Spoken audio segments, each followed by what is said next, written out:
if you weren't sure what I was doing right there, it was my best opera impression. Because today I do have a review of Opera from Scorpion releasing on Blu-ray. I didn't do this one for the Dario Argento week that we did on cultsploitation.com, and the reason for that was because it wasn't out at that time. I hadn't seen Opera before, so I did want to check it out, but because I didn't have the Blu-ray at that time, I decided that we'd wait for it because I did know that it was coming out from Scorpion releasing with a new 2016 2K scan. So I held off on it, even though I was told by Michael that Opera was a really good film, and that it was what you would consider a pretty good giallo for Dario Argento, especially considering it's probably one of his last really good films in the canon of Dario Argento films. Once you get in past this and into the 90s, things start to go a little haywire, and you actually find that he kind of gets away from what he used to do when he was in a prime of his directing. So you get a lot less giallo than you do more like killer flicks, and then even later on into that, like when we're talking Dracula 3D, you get just a lot of crap, is what I would consider it. So I was pleasantly surprised by watching Opera, though. This film is one that I think harkens back to a lot of what his earlier works do, in that it's pretty stylish as a film. It's a interesting giallo that takes place within an opera house, and also focuses around one specific opera, and that one being Macbeth, with Dario Argento taking a lot of the story elements of the film opera from Macbeth and other Shakespearean plays and tragedies that really have pivotal parental roles in them. Because in this case, in opera, there is a killer that is motivated, and for the longest time throughout the film, we don't know what he's motivated by or even who he is. But he is motivated by what I would say is an older parental figure, and so that kind of plays into, and it's also a female figure too. So that plays into the whole Macbeth universe of a woman kind of pulling the strings and the man doing the bidding of that woman. So Opera takes place around an opera house. It does follow one character pretty much throughout, as she's kind of targeted by the killer. She is what I would say very similar to the heroines from Suspiria and Inferno. So again, in that sense, this is very similar to some of Dario Argento's other giallos. And this does have probably all of the same elements of a giallo film that you would think of, like POV from the killer's perspective, black-gloved killer, somewhat sexually motivated killer. So a lot of those things really come into play in Opera. And then you also have the element of the kills being kind of dramatic, violent, stylish, somewhat sexy in their approach, and probably some of Dario Argento's best set pieces for kills. And all of those take place with our main protagonist standing by watching the kills happen because she's forced to by the killer, who puts these little pins on her eyelids or underneath her eyelids so she can't actually close her eyes. She's forced to just stare off and watch. And a lot of the film is based on perspectives and the protagonist's perspective of seeing these horrific actions, and then the other side of it being that she's kind of expected, being what you will find out later on in the film to be the killer's lover's daughter. She's kind of expected to follow in her mother's footsteps. So our protagonist Betty is kind of forced to watch all of these events occur, and then to try to fight what some might consider her inner psychopathy, I guess I would call it, that she is forced to try to figure out like whether she's like her mother or not. And so there's a whole identity crisis there as well. Opera's pretty artistic too, is what I would call it. It does have flashes of what Suspiria and Inferno try to layer in with the color scheme. A lot of the photography is very intricate. There is some reds, especially in the opera house, because there's red curtains. There, obviously in the red blood as well. But more than that, there's different areas like green lighting backdrops, a couple blue tinged moments that are all kind of really interesting to see in this film that does remind of Suspiria and Inferno, but doesn't really take those same like artistic measures as the Mother of Tears trilogy, or at least the first two in that series. And I also would say that a lot of the photography here, besides just the color scheme, is pretty interesting because of the way that Argento shoots certain scenes. There's one scene in particular that stands out. It's the opening scene where one of the actresses in the opera, and her name escapes me right now. I can't remember because it's very Italian. But she is not shown on camera at all. And she basically it's from her perspective. So she comes in, it's her perspective of singing and seeing this raven that keeps crowing throughout her entire performance.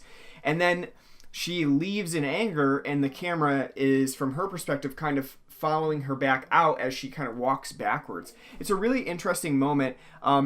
Most of that you find out in the special features on this Blu-ray were not they were intentional, but also not so much, because the actress who was meant to play that woman was unavailable. They couldn't get her for that moment. So instead of like recasting it or something like that, they just decided not to show her at all, and so to use the camera as the frame of view for that. So it's really interesting, but that's not the only instance of when opera does those sort of stylistic shots. There's a lot of shots of like through cages, seeing things through cages. There's a lot of use of the opera house, and especially the costume room. In one of the kill scenes, there's a moment where Dario Argento kind of backs up through the costume department with the camera, and you see like all of the little elements of the costume department as he backs up further and further away. It's really interesting, and I would suggest anybody watching this, for anybody who's likes Dario Argento's stylistic works, not so much like in his later filmography, especially once you get into, like I said, the late 90s and the early 2000s, when he was putting out some other films like Mother of Tears, Giallo, and Dracula 3D. None of those really get down to what Dario Argento can do as a director and his stylistic vision. But this one is one of those films that really does shine based on what he can do with, first of all, violent content, intriguing premises set in weird places, like in this case, opera set in an opera house, Suspiria being in a ballet, in a dance hall.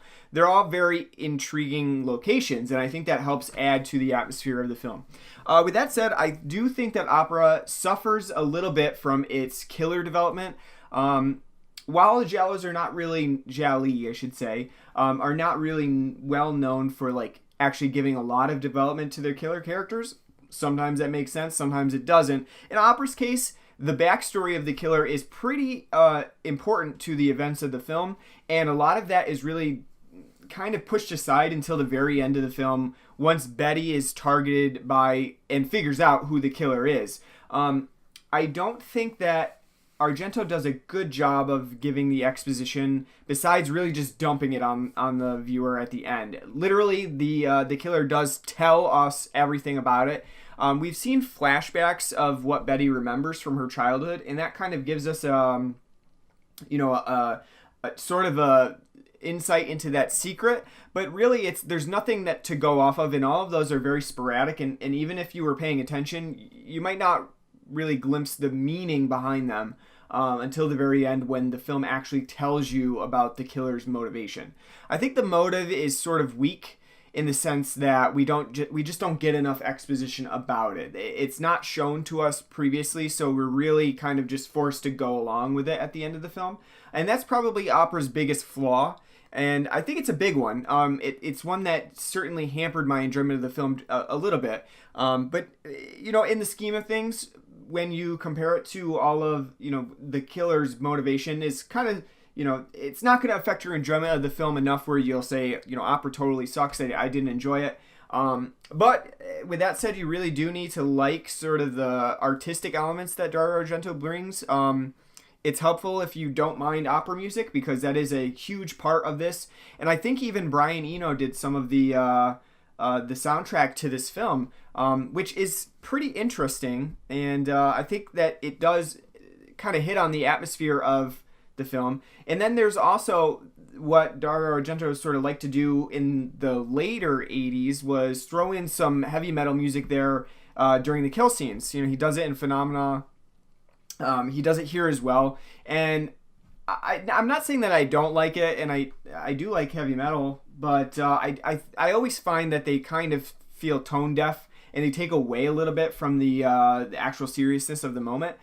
So again, I just think that Dario Argento could have chosen to not include those, and it really wouldn't have affected the film negatively. So just thinking about it like that, I don't know that it was necessary. But I would say that overall, opera is pretty enjoyable. It's one of Dario Argento's better films, especially as I kind of perused his filmography when we were doing the Dario Argento week. I think it's better than Phenomena, even though Phenomena has a lot weirder premise even than this one. But I think opera has a lot of good violent moments, a few sexy scenes, but really Argento is holding off on that element. And part of that, it might be because of Christina Marsalic, who doesn't go nude at all, besides just a braless scene that takes place for quite a bit of the movie. But the sexiness of this, is kind of limited because of that. And that's partly intentional, too, because Betty as a character is supposed to be kind of sexless. She says she's not good at sex. She doesn't really enjoy it. And so that becomes part of the theme as well. So it makes sense. But there's not the eroticism that some of the other Argento films of the early 80s had. Other than that, that's all I got for the movie itself. Now, Scorpion Releasing's Blu-ray, on the other hand, is quite nice. It's got a 2016 2K scan. On the back cover, it does say that they did 45 hours of extensive color correction. And that does show, because the film does look really great with the color scheme. A lot of the red colors really pop. Like I said, the greens as well, and some of the other scenes that have sort of a color base to them. They all look really good. I would say the picture quality looks very good. And the only time that it really ever wanes with a heavy grain presence is in some of the other darker scenes. But other than that, it's very it's very well shot and it's good. It's a good transfer. I don't know why I say well transfer. That doesn't make sense. But it's a good transfer here, and I did appreciate that, since for the most part, I think this film has really only been released on DVD in the past. So good to have a Blu-ray copy of it, especially from Scorpion Releasing. Now, one thing that's going to stick out to most viewers is the soundtrack, the audio track. Scorpion Releasing did do a 5.1 surround soundtrack for this film, and they included a 2.0 track as well. Now, the thing with the soundtrack is the sound has always been somewhat problematic with the releases of this film. Something to do with the way that the tracks are, the original master tracks are. There's a reverby echo throughout that can be distracting. However, there's probably not a whole lot that can be done about it. I would think that it's probably a problem that's really stems from the master and it would be very difficult to correct. The 5.1 sounds really good, but it probably does enunciate some of those problems with the reverb effects. Whereas I think if you listened in 2.0, you might not notice it as much, though it is still there. So that's one thing that some people might see or hear rather and have a problem with, and I don't think that there's anything, and from what I've seen, there's not much that they could have done about the soundtrack itself. So just noting that it is an issue and it is here on this Blu-ray disc, but I don't think that there was any real fix for it. So it's a problem with the original release of the film in the master rather than it is on this Blu-ray. This Blu-ray has a couple of extras. It's not really loaded with extras, but it does have an interview with Dario Argento. It is in Italian. He speaks for about 20 minutes or so on the making of the film.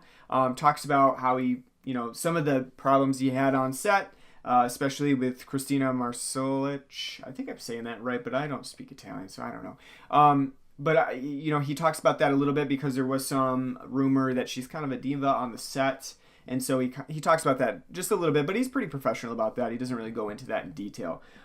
He talks about some of the issues that they had with the filming, the difficulties with ravens, stuff like that. It's a pretty interesting watch, which, again, is going to have English subtitles on there because it's in Italian. The other one is an interview with William McNamara, who the back cover says is a star, but I don't know if I would categorize him as a star in the sense of him being like a main character in opera, because he is not, and he's kind of dispatched quite quickly in the film. However, he does give a 16-minute or so interview that's pretty interesting. It really goes into depth about the making of the film, his own stuff that he did with it during the film, his involvement with this film and another film that he was working on at the same time. And then also how he almost got called away from this film to do a much bigger film with Michael J. Fox never ended up happening, with him in it at least. So very interesting watch. He's very charming and personable, so I'd recommend watching that one as well. Then there is a trailer on here too, and that rounds it out for the extra features. So a nice Blu-ray set from Scorpion Releasing. I think most people who collect Argento's works and are really big fans of Argento or Giallo films will definitely want to pick up this Blu-ray and check it out from Scorpion Releasing. Can't say enough good things about the Blu-ray itself.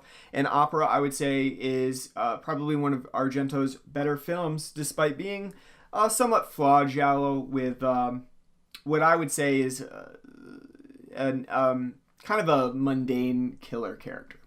But other than that, check it out. Thank you for watching. Hopefully you've seen our switch over. Michael did a quick Cultsploitation intro to welcome everybody to our YouTube page, since we did kind of combine the channel with Michael's other subscriptions. So hopefully if you're seeing this and this is the first time seeing me, you liked my video. And just to let you know, I am getting a better camera in the next few days. So hopefully the next time you see me will be in 1080p HD goodness. So stick around for that. Make sure you hit that subscribe if you haven't already subscribed to us. We do have a giveaway going on if you subscribe to our YouTube page. We're giving away Synapse Films' new Suspiria 2-disc Blu-ray set. So you're definitely going to want to get in on that. Visit cultsploitation.com to enter that. Thanks for watching. We hope to see you back again for our other videos.